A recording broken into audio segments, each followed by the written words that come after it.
ফরহার জীবন এক সংকটপূর্ণ বাঁকে দাঁড়িয়ে।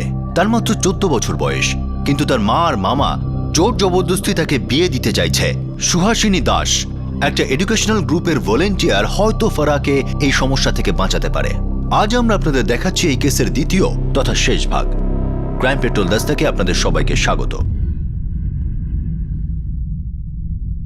2008 সাল, দিল্লির এক ঝুপড়িতে থাকা 11 বছরের ফরহা একটা এডুকেশনাল গ্রুপের ভলেন্টিয়ারদের সাহায্যে স্কুলে যাওয়া শুরু করে। পৃথ্বী, বিনীত, অজিত আর প্রাচী ভলেন্টিয়াররা ভালো চাকরি করছে আর ফরহার মতো বাচ্চাদের সাহায্য করছে। দিল্লি থেকে দূরে ভুবনেশ্বরে সুহাসিনী দাস একটা চাকরির কথা জানতে পারে। সেই চাকরিটা দিল্লিতে। দিল্লির দ্রুতগতির জীবনের সঙ্গে সুহাসিনী একেবারেই অপরিচিত। সে এখানকার মল আর ডিস্কোর জীবনে একেবারে হারিয়ে যায়।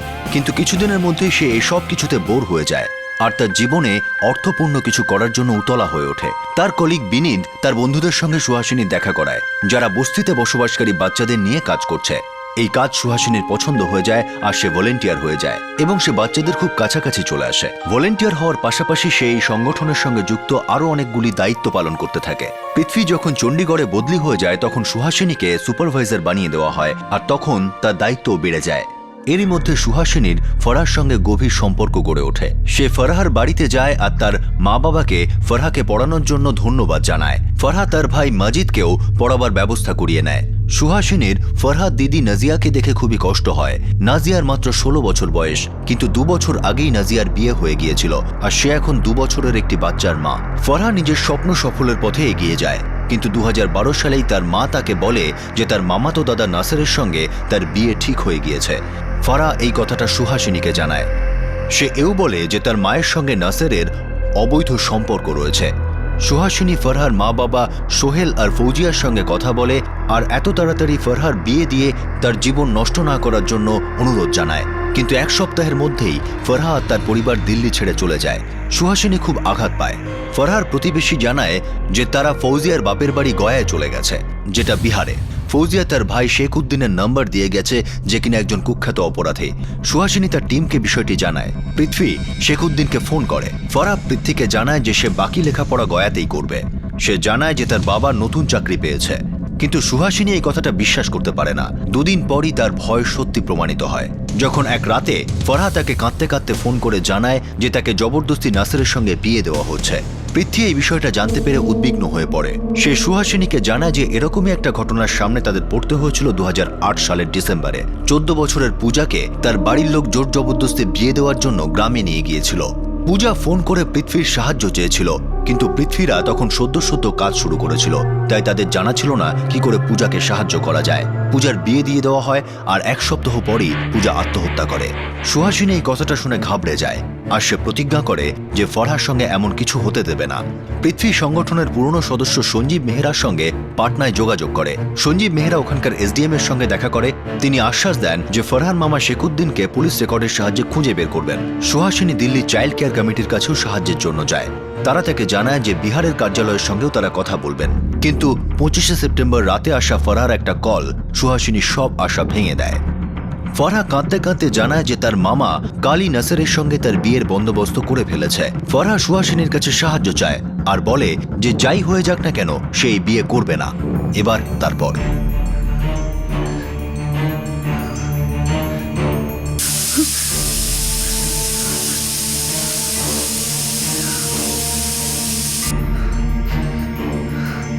আমি নাসিরের সাথে বিয়ে করতে চাই না। আমি দিল্লিতে ফিরে যেতে চাই। আমার বন্ধুদের সাথে পড়তে চাই। আমাকে সবাই মিলে বিয়ের জন্য জোর করছে। যদি সবাই মিলে আমার সাথে জবরদস্তি করে তাহলে আমি আত্মহত্যা করব।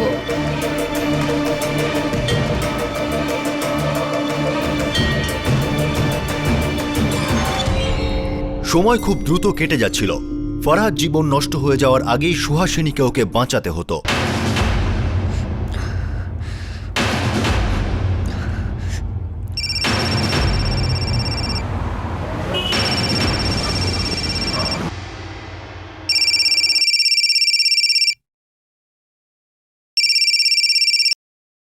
হ্যালো হ্যালো সঞ্জীব বাবু, আমি সুভাষিনী বলছিলাম দিল্লি থেকে। আমাকে পৃথ্বী আপনার নাম্বারটা দিয়েছে। হ্যাঁ বলো। ও তোমার কথা আমাকে বলেছিল। আমি এসডিএম এর সঙ্গে কথা বলেছি। দেখুন আমাদের কাছে একদম সময় নেই। ফারহা এইমাত্র ফোন করেছিল আমাকে। ও বলল যে ওর বাড়ির লোকজন নাসিরের সঙ্গে কালকেই ওর বিয়ে দিয়ে দেবে। ও নো, দেখো আমি এখানকার এসডিএম এর সঙ্গে কথা বলেছি, কালকের মধ্যে শেখউদ্দিনের ঠিকানা খুঁজে বের করবেন। কিন্তু ততক্ষণে তো অনেক লেট হয়ে যাবে। আপনি একটা কাজ করুন, আপনি আমাকে এসডিএম এর নাম্বারটা দিন, আমি নিজে ওনার সাথে কথা বলে নিচ্ছি। আমাদের ফারহাকে বাঁচাতেই হবে। হোল্ড অন, আমি এক্ষুনি দিচ্ছি। হ্যাঁ,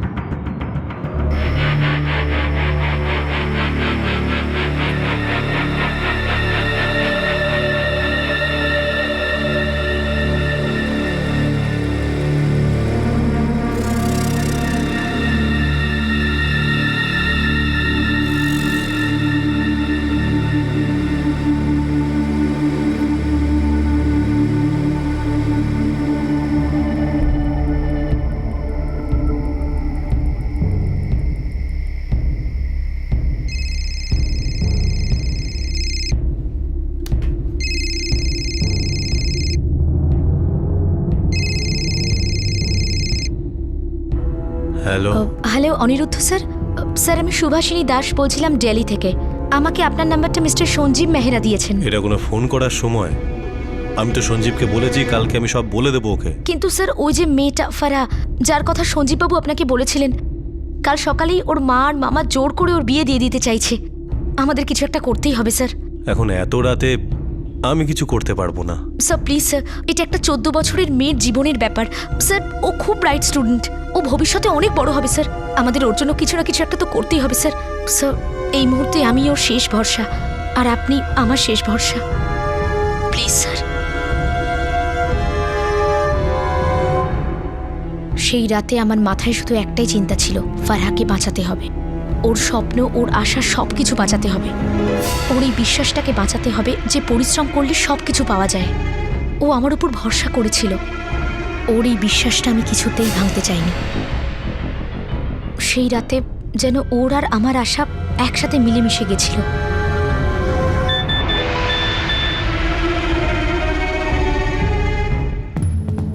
আমি গয়া পুলিশ স্টেশনের ইন্সপেক্টরের সাথে কথা বলেছি, ওনার সাথে কথা বলো, উনি তোমাদের সাহায্য করবেন। ওনার নাম কুলজিৎ সিং, ওনার নাম্বার হলো 44456786। শেখউদ্দিন কাদের? হ্যাঁ স্যার, শেখউদ্দিন কাদের, ওই ফারহার মামা। ঠিক আছে, আমি রেকর্ড চেক করছি। পুলিশ কি বলছে? ওনার কাছে শেখউদ্দিন কাদেরের রেকর্ড আছে, ওনারা ওকে খুঁজে পাবেন। ঠিক আছে, আমি পার্টনার সিসিসি মেম্বারদের ইনফর্ম করে দিচ্ছি। প্লিজ মোনালি দেবী, একটু তাড়াতাড়ি করুন, আমাদের হাতে একদম সময় নেই। আমি বুঝতে পারছি পরিস্থিতিটা। Let me contact them. Sir, এই শেখউদ্দিন মেহবুবনগরে থাকে। তার মানে মেয়েটি আর বাড়ির লোকজন ওখানেই আছে। চলো। স্যার, চাইল্ড কেয়ার কমিটি থেকে একজন লেডিও ওখানে থাকবেন। Very good.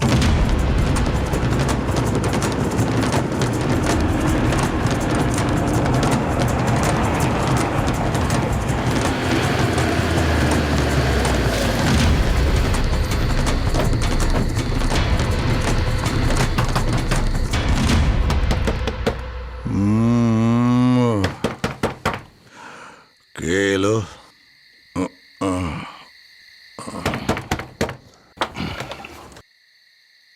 কি হয়েছে সাহেব? ফারা আনোয়ার খান কোথায় আছে? কেন সাহেব? ভেতর থেকে সবাইকে নিয়ে এসো। কি হয়েছে সাহেব? কিছু কি বলবেন তো? আরে আরে এই, সাহেব, এসো। আমাদের কথাটা চলো, তো চলো, চলো। শুনুন। আমার মনে গাড়িতে হয় যে তোলো। আপনাদের কেউ ভুল কথা তাড়াতাড়ি করো। বলছে। এই, তোলো, তোলো, সব কটাকে তোলো।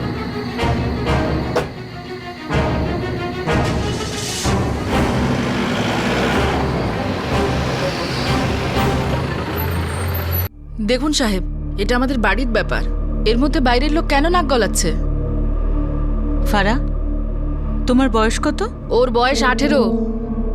আমাকে বলুন, আমি ওর মা। যখন জিজ্ঞেস করব তখন বলবে, এখন চুপ করো। সাহেব ও ঠিকই তো বলছে। বিশ্বাস করুন, মেয়ের বয়স 18 বছর হয়ে গেছে। তুই চুপ করবি? মেয়েটাকে বলতে দে। শোনো মা, ভয় পেও না, বলো তোমার বয়স কত? 14 বছর। 18 বছরের কম বয়সী মেয়েদের বিয়ে দেওয়া আইন বিরুদ্ধ, এটা তোমরা জানতে না? শুনুন ম্যাডাম, এটা আমাদের বাড়ির ব্যাপার।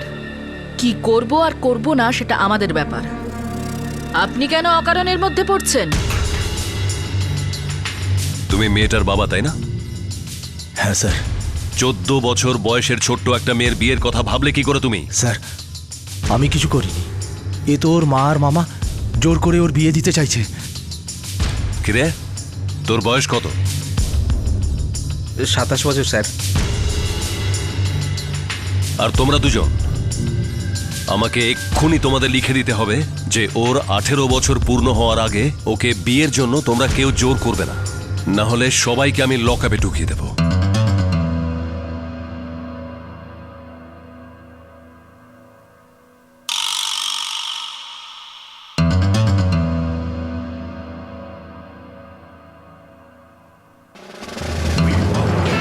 আর হ্যাঁ, ভুলেও কিন্তু এটা কখনো ভাববে না যে ওর মতের বিরুদ্ধে অন্য কোনো জায়গায় গিয়ে তোমরা ওর বিয়ে দিয়ে দেবে। যদি এরকম কিছু করেছো, খুব মুশকিলে পড়ে যাবে তোমরা। আর তুই, শাস্তির মেয়াদ শেষ হয়ে গেছে তাই না? রেকর্ড দেখেছি আমি। এবার কিছু করলে সোজা লকআপে ঢোকাবো।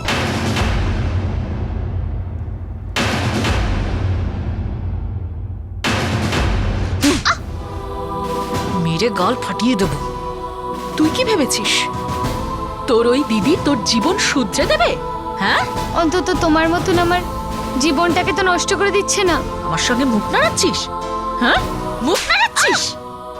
ব্যাস, আজকের পর আর এর গায়ে তুমি হাত তুলবে না। তুমি নিজের মুখ বন্ধ রাখবে, বুঝলে? এইসব কিছু তোমার জন্য হচ্ছে না। ওকে পড়তে পাঠাতে না, যে এই ঝামেলা হতো। কি হয়েছে? আরে মন খারাপ করে বসে আছিস কেন? হ্যাঁ, তোর বিয়ে ওর সাথেই হবে। এখন তোকে একটু অপেক্ষা করতে হবে, ব্যাস। তারপর দেখছি কার ক্ষমতা আমাকে আটকায়।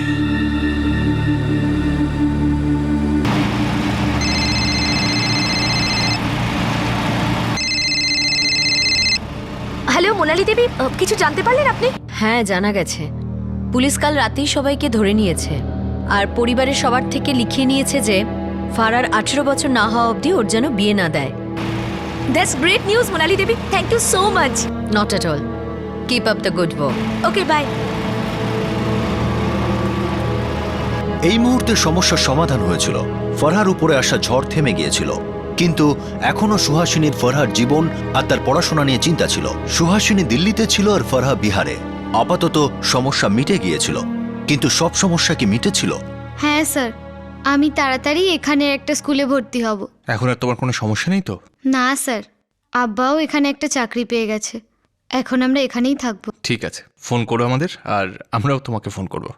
নিজের খেয়াল রেখো।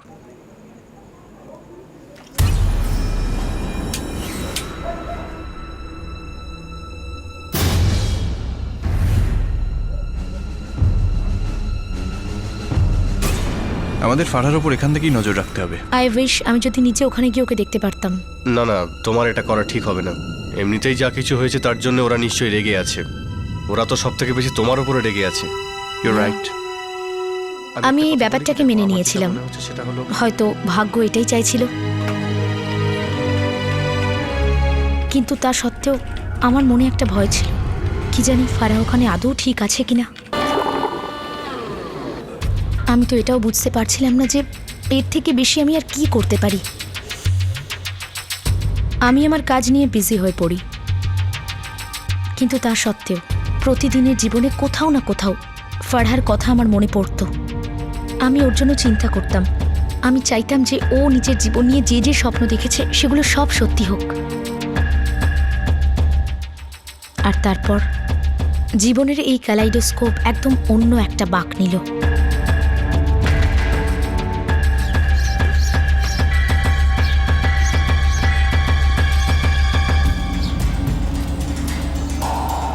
আজকে আমরা সিঙ্গুলার আর প্লুরাল শিখব। দিদি, দিদি ফারা ফিরে এসেছে। কি? হ্যাঁ দিদি, ও নিজের পরিবারের সঙ্গে ফিরে এসেছে।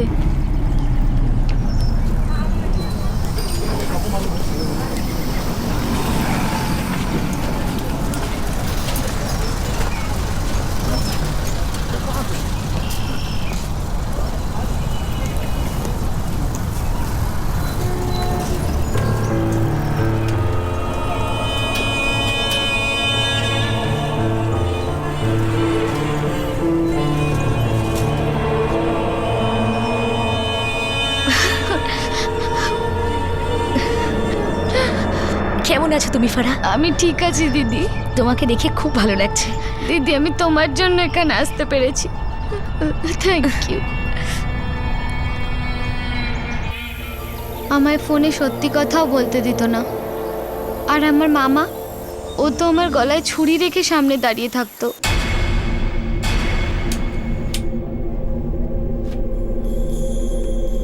আমির তো আমাকে কোনো স্কুলে ভর্তি করার ইচ্ছাই ছিল না, শুধু পুলিশের ভয় আমার বিয়েটা দিতে পারলো না। আর তারপর একদিন আব্বু আর আমার মামার সাথে খুব ঝগড়া হলো, তারপর আব্বু আমাদের সবাইকে নিয়ে দিল্লি চলে এলো। আর নাসির, ও এখন কোথায় আছে? ও ফিরে আসেনি। চলো এবার আমরা ওইসব কথা ভুলে যাই। আমি খুব খুশি হয়েছি যে তুমি ফিরে এসেছো। এবার খুব তাড়াতাড়ি স্কুলে ফিরে এসো। আমিও তাই চাই দিদি।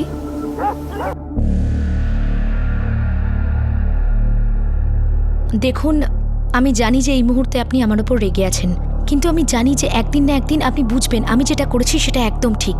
ম্যাডাম, আমিও চাইছি ও আবার নতুন করে স্কুলে ভর্তি হোক।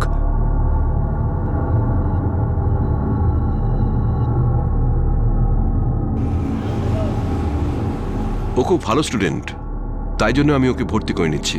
কিন্তু একটা কথা আমি ক্লিয়ারলি বলছি, ওর ভাইকে আমি ভর্তি নিতে পারবো না। কেন স্যার? ফারাহ, তুমি একজন ভালো স্টুডেন্ট, কিন্তু ওর জন্য আমি আমার সমস্ত রুলস ভেঙে ফেলতে পারবো না। এরকম করবেন না স্যার, যা হয়েছে তাতে মাজিদের কোনো দোষ ছিল না। আই এম সরি ফারাহ, কিন্তু এখনই অ্যাডমিশনের সুযোগটা একমাত্র তুমিই পাবে। না দিদি, যতক্ষণ আমার ভাইকে স্কুলে না নেবে ততক্ষণ আমিও স্কুলে আসবো না। পরে আমরা কোনো না কোনো রাস্তা ঠিক বের করে নেব। তুমি স্কুলে যাওয়া শুরু তো করো। না, আমি ভাইয়ের সাথেই স্কুলে আসবো। ফারা, তুমি এরকম জেদ করলে স্কুলের 1 বছর মিস করে যাবে। ভাইও তো 1 বছর পিছিয়ে যাবে না। আমি চাই যে ও পড়াশোনা করুক, না হলে ও বড় হয়ে মামা আর নাসিরের মতো খারাপ মানুষ হয়ে যাবে।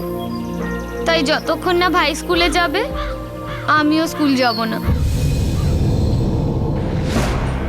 সুভাষিনী, কাম অন, এই ধরনের ব্ল্যাকমেল করার চেষ্টা করো না।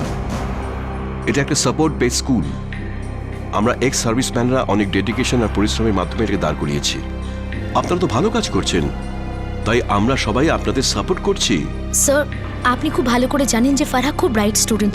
ও অনেক বড় হবে যদিও আরও একবার চান্স পায়। শুধুমাত্র ওর ব্রাইট হওয়ার খাতিরে আমি আমার স্কুলের রুল ভাঙতে পারি না। স্যার, আমি প্রমিস করছি এবার থেকে ফারহা আর মাজিদ স্কুলের কোনো নিয়ম ভাঙবে না। Please sir.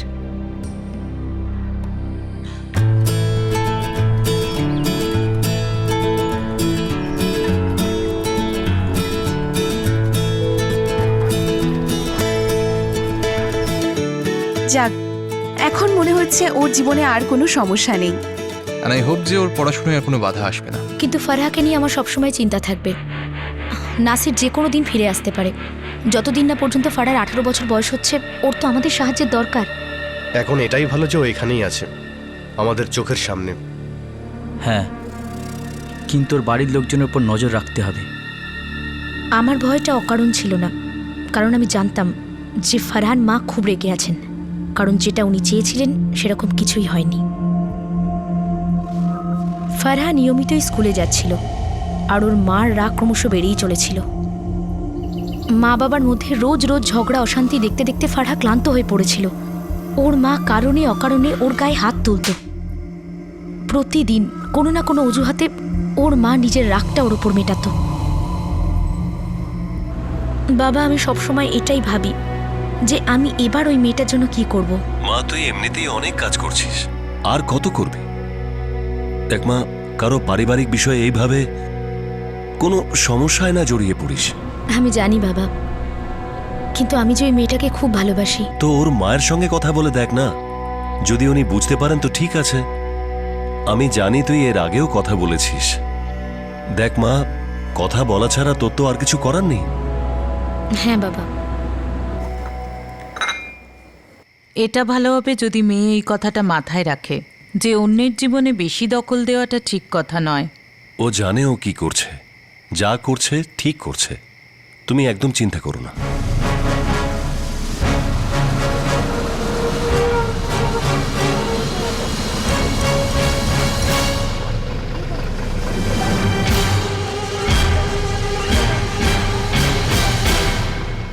ফরহার সমস্যা খানিকটা তো সমাধান হয়েছিল, কিন্তু তার মায়ের কারণে এখনো তার সামনে বেশ কিছু সমস্যা তৈরি হচ্ছিল। এরই মধ্যে নাসের ফিরে আসলো, আর ফরহার জীবনের সমস্যাগুলো আরো বেড়ে গেল।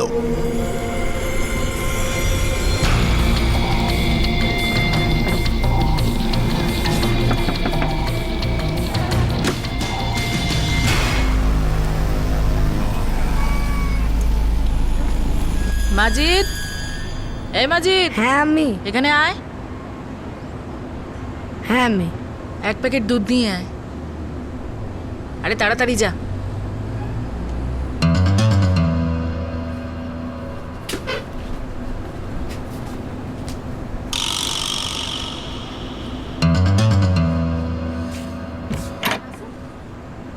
নাসির, তুই কি করতে এসেছিস এখানে?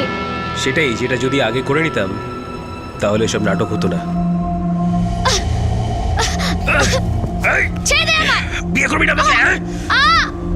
আমি আমি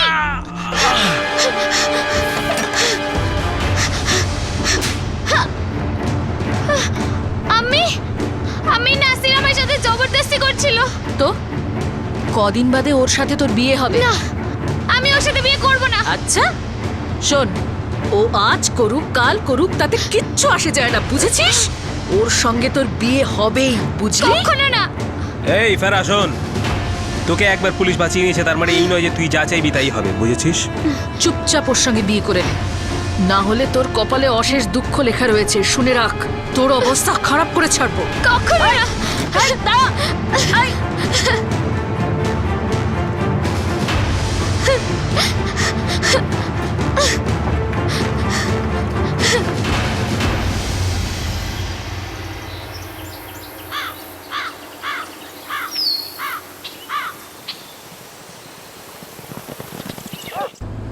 আপনার কি একটু লজ্জা হয় না? ও তো আপনার মেয়ে। এটা তো গয়াতেই ঠিক হয়েছিল না? 18 বছরের আগে ওর বিয়ে নাসিরের সঙ্গে হবে না। তুমি নিজের মুখ বন্ধ রাখো, বুঝলে? আমি, এটা আমার জীবন, তুমি কেন এটাকে নষ্ট করছো? আরে তুমি কথাটা বুঝতে পারছো না কেন? তুমি ওর জীবনটাকে নষ্ট করে দিচ্ছ। কি রকম মা তুমি? যাক, তোমার মনে আছে তাহলে যে আমি ওর মা। আরে ও তো আমারও মেয়ে। আচ্ছা, তুমি আবার সংসারের চিন্তা কবে থেকে শুরু করলে? আপনি একবার নাজিয়ার অবস্থাটা দেখুন। এই বয়সেও একটা বাচ্চার মা। ওর অবস্থাটা দেখেও আপনি কিচ্ছু বুঝতে পারেন না। ভালো কথায় বলছি, আমার বাড়ি থেকে তুই বেরিয়ে যা। এটা আমার বাড়ির ব্যাপার। তোর যা বলার ছিল তুই বলেছিস, আর নয়। এক্ষুনি আমার বাড়ি থেকে বেরো। আরে বেরিয়ে যা।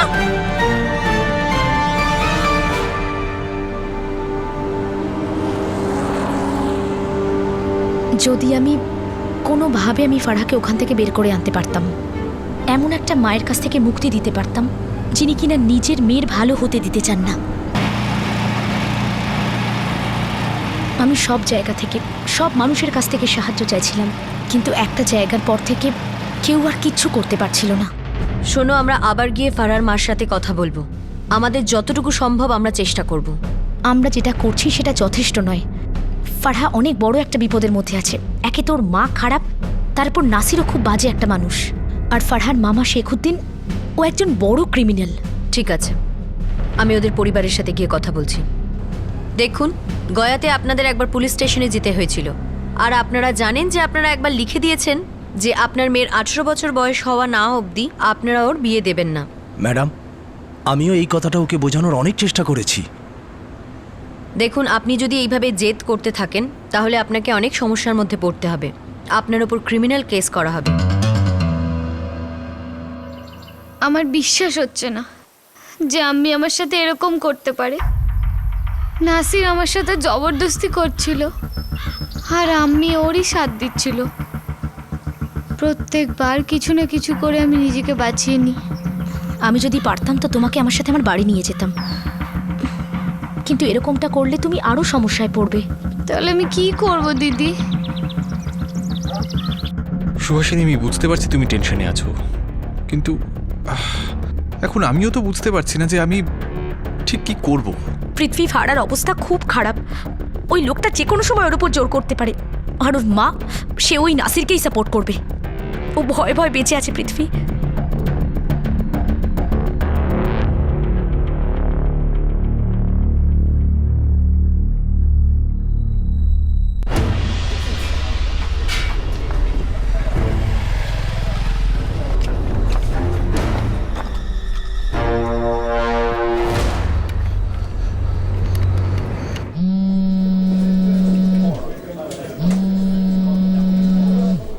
হ্যালো। ম্যাডাম আমি সোহেল বলছি, ফারার বাবা। হ্যাঁ বলুন, কি হয়েছে? ম্যাডাম, ফারার মা আগামী সপ্তাহে ওর বিয়ে নাসিরের সঙ্গে দেবে। ওর ভাইকেও ডেকে নিয়েছে। ওরা জোর করে ওকে কোথাও নিয়ে যাবে। এরবারে আর গয়া নয়, অন্য কোথাও। কিছু একটা করুন ম্যাডাম, মেয়েটাকে বাঁচান। ফারার মা আগামী সপ্তাহে ওর বিয়ে নাসিরের সঙ্গে দেবে। ওর ভাইকেও ডেকে নিয়েছে। ওরা জোর করে ওকে কোথাও নিয়ে যাবে। এরবারে আর গয়া নয়, অন্য কোথাও। কিছু একটা করুন ম্যাডাম, মেয়েটাকে বাঁচান। আমার মেয়েটাকে বাঁচান ম্যাডাম।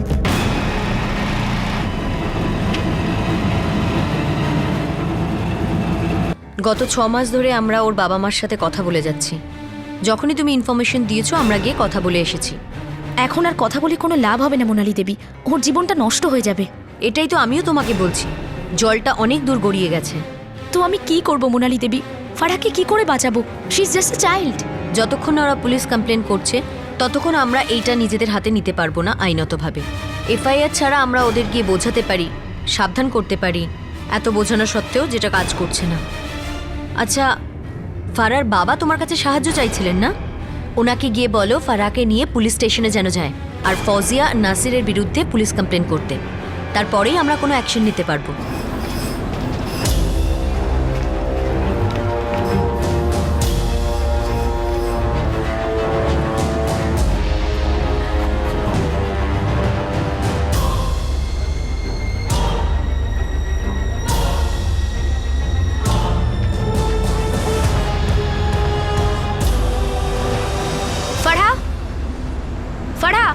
আরে কথা বললে কি তুই বুঝিস না? ফালতু ঝামেলায় নিজেকে জড়াস না। সুভাষিনী দিদি। ফারা, তোমার বাবা কোথায়? ভেতরে আছে। যাও ওনাকে ডেকে আনো। আমরা এক্ষুনি পুলিশ স্টেশনে যাব আর তোমার মা আর নাসিরের এগেইনস্টে কমপ্লেন করব। এই দাঁড়া, এদের কি তুই আমার বিরুদ্ধেই ভড়কাচ্ছিস? হ্যাঁ, তো তুমি ওকে কেন শান্তিতে বাঁচতে দিচ্ছ না? চল আমিও দেখে নেব তুই কি করে আমার স্বামী আমার সন্তানকে আমার বিরুদ্ধেই ভড়কিয়ে পুলিশের কাছে। যদি তুমি না চাও যে আমরা তোমার এগেইনস্টে পুলিশে কমপ্লেন করি, তাহলে এক্ষুনি নাসিরকে বলো যেন ও ফারহার পিছু করা ছেড়ে দেয়। খবরদার যদি ওকে কোথাও নিয়ে গেছো। ওকে এভাবে আটকাবার তুমি কে? ওর বাবা ওর সাথে আছে, যখন পুলিশ আসবে না তখন সবটা বুঝতে পারবে। চলো তোমরা। তুই একটাও কথা বলবি না, বুঝলি? আমি ওর মা। নাসিরকে কেন আটকাচ্ছ? এই মেয়েটাকে আটকাও। এই মেয়েটাকে যে আমাদের ঘরে রোজ আগুন লাগাতে আসে। নাসির মার ওকে, মার। নাসির পালাচ্ছে, ধর ওকে, ধর। দিদি চল দিদি দিদি ধর ওকে। বাঁচাও বাঁচাও বাঁচাও।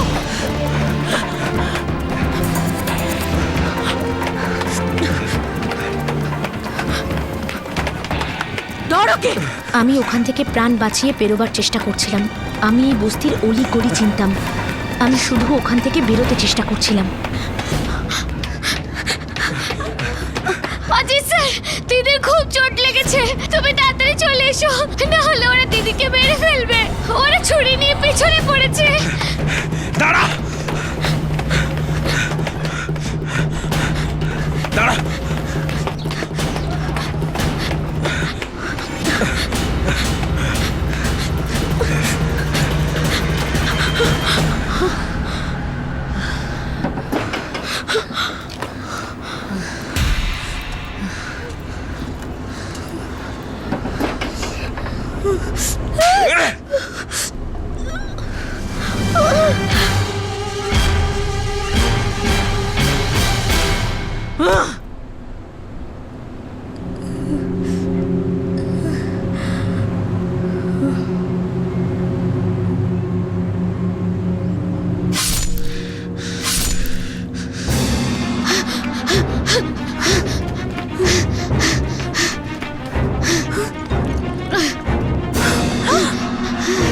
সুভাষিনী সুভাষিনী সুভাষিনী সুভাষিনী সুভাষিনী দিদি দিদি।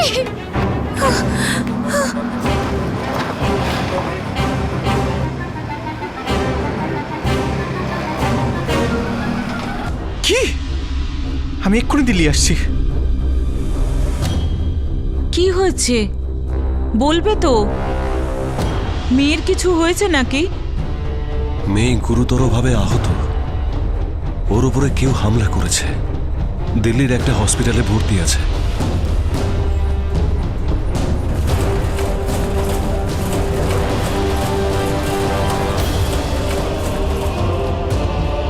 সমস্ত মেডিসিন ঠিক করে দিই। ডক্টর, ডক্টর কেমন আছে?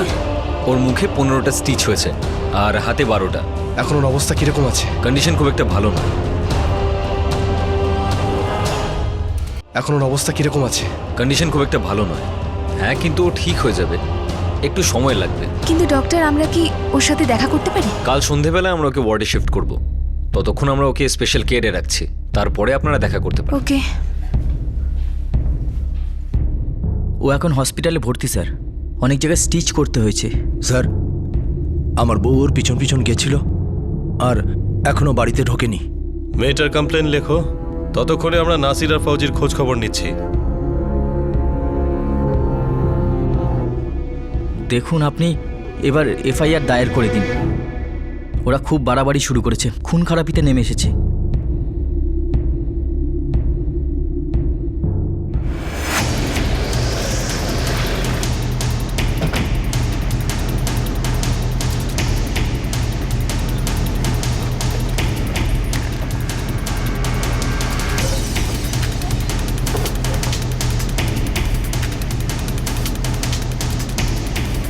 এখানে কেউ নেই সাহেব। বলবেন এই ফৌজি আর নাসির কোথায়? ফিরেছে? না সাহেব, আপনি মমতাজের ঘরে গিয়ে দেখুন, ও ওর খুব কাছের, হতে পারে ও ওখানেই আছে। স্যার, ভেতরে কেউ নেই। ঠিক আছে, আপনি আমাদের সাথে আসুন, মমতাজের বাড়িটা দেখিয়ে দিন। আসুন সাহেব। ওই যে সাহেব, ওই যে হলুদ রঙের দরজাটা, ওই বাড়িটা ওদের। মমতাজ, হ্যাঁ বলুন। ফৌজি কোথায়? আরে আরে ম্যাডাম শুনুন আমার কথা, আমি তো ওকে কিছু করিনি, আমি তো মেয়েটাকে বাঁচাতে গেছিলাম। আমাকে চল। নাসির কোথায়? আমি জানি না সাহেব, ও পালিয়ে গেছে। আমি বললাম না সাহেব, আমি কিছু করিনি, আমি কিছু করিনি। সাহেব আমার কথাটা তো শুনুন। আরে কাক কোথায় নিয়ে যাচ্ছে? আরে আমার কথাটা শুনুন, আমি কিছু করিনি।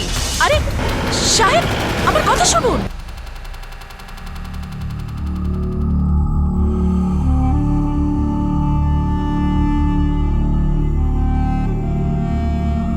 পৃথ্বী,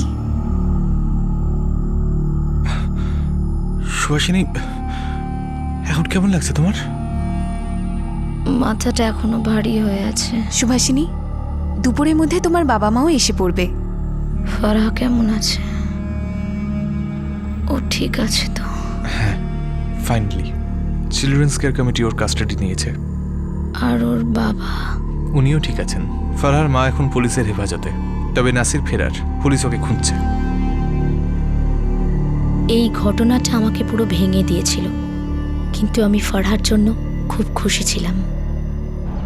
এবার একটু ভালোভাবে ও বাঁচতে পারবে। এবার থেকে কেউ ওকে কিছু করাবার জন্য কোনো জোর জবরদস্তি করবে না।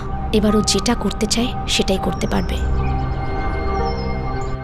যদি ওর মা ওকে জানার একটু চেষ্টা করতে পারত, জানার চেষ্টা করত যে ফারহা ওর জীবনে কতটা দূর এগোতে পারে।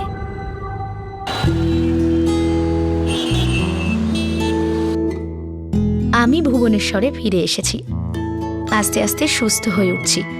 নিয়ম করে ফারহার খোঁজ খবর রাখি। বাড়ির লোকজন চান যাতে আমি আর দিল্লিতে না ফিরে যাই, আর এখানেই কোনো একটা জব খুঁজে নিই।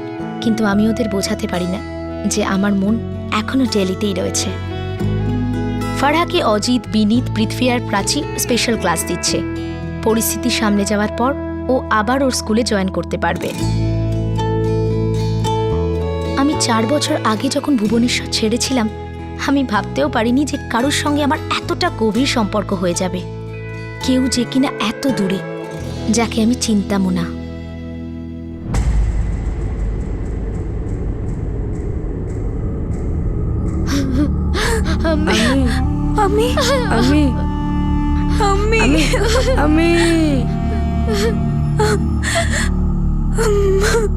আনফর্চুনেটলি যখন ফারহার মার এগেনস্টে কেস চলছিল, তখন উনি মারা যান। নাসিরের বোনের ওপর প্রেশার দেয়া হয় এবং নাসির শেষমেশ সারেন্ডার করেই দেয়। ওকে, থ্যাংক ইউ, ওয়েলকাম।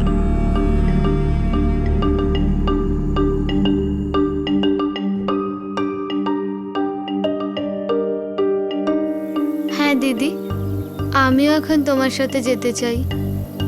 আমার মা বাবাও তোমার সঙ্গে দেখা করে খুব খুশি হবে।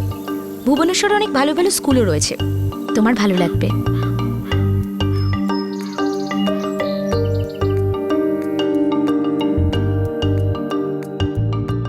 সুহাসিনী চাইল্ড কেয়ার কমিটি আর ফরহার বাবাকে অনুরোধ করেছে যে সে ফরহার কাস্টডি নিয়ে তাকে নিজের সঙ্গে ভুবনেশ্বরে নিয়ে যেতে চায়।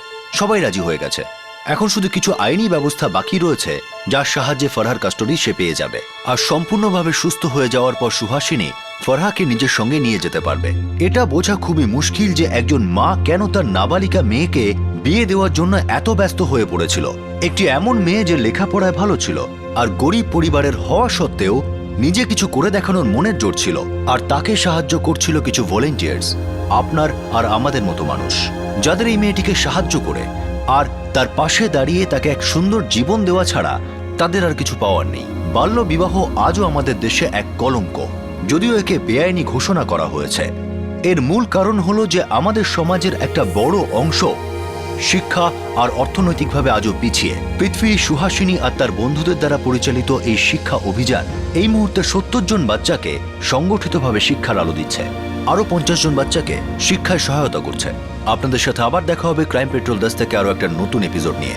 ততক্ষণ নিজের খেয়াল রাখুন, সুরক্ষিত থাকুন আর চেষ্টা করুন যে যদি আমরা পিছিয়ে পড়া মানুষদের কোনোভাবে সাহায্য করতে পারি তাহলে যেন সাহায্যের হাত বাড়িয়ে দিই। জয় হিন্দ।